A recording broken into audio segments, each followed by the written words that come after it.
Tapper. We start with our politics lead today, and in minutes, a White House meeting that could determine the fate of nearly the entire Biden domestic agenda. Right now, President Biden is playing host to key Democratic moderates in both the House and the Senate, and after that, he'll meet with a group of progressive Democrats who have made it clear either both the bipartisan infrastructure bill and the budget bill will pass in tandem, or neither will.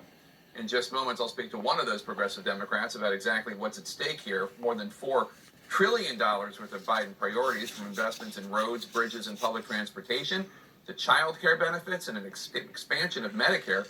Our teams are covering every angle of the story. We're going to start with CNN's Phil Mattingly with a closer look at why President Biden believes he's uniquely situated to strike a deal.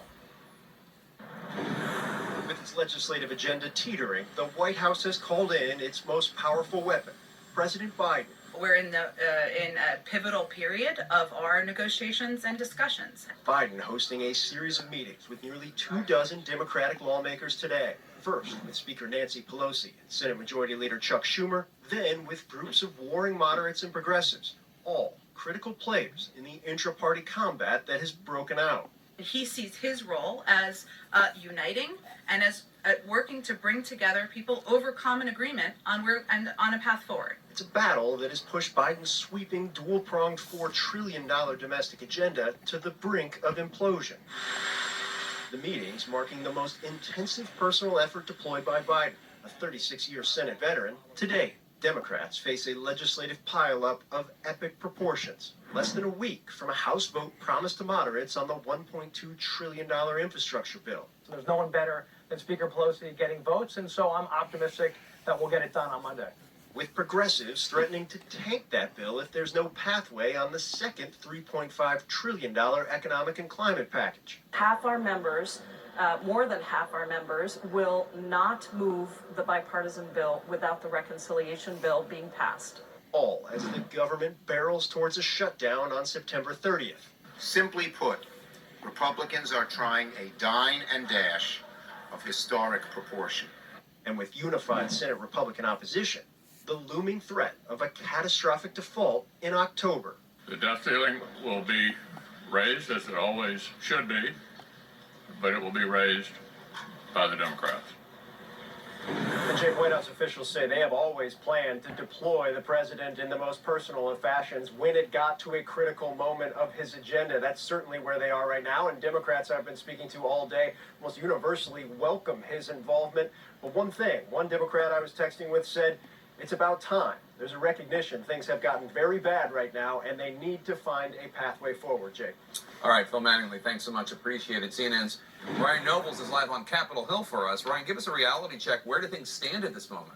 Well, as Phil mentioned, a number of meetings at the White House today. One of them's already wrapped up. That's with those legislative leaders, House Speaker Nancy Pelosi and the Senate Majority Leader Chuck Schumer, and they both have arrived back here to Capitol Hill, and they're painting a pretty optimistic picture.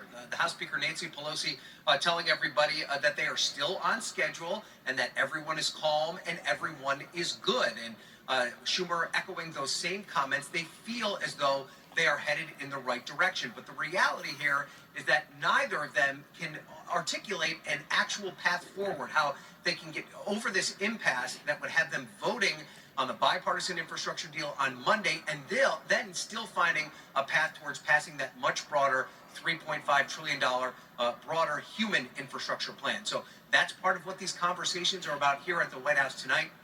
It is interesting, Jake, that the president is not meeting with those progressive Democrats and the moderate Democrats at the same time, but instead doing it in two separate set of meetings. That could be an indication of his plan here and how he plans to go forward, but there's no doubt that these conversations are going to be crucial as to whether or not this agenda passes or fails. And Ryan, one of the Biden bipartisan agenda items he was hoping for was policing reform, but it seems as though as of today it's dead. Yeah, that's right. The negotiators have backed away from the table. Senator Cory Booker of New Jersey, Tim Scott of South Carolina, Karen Bass from California on the House side.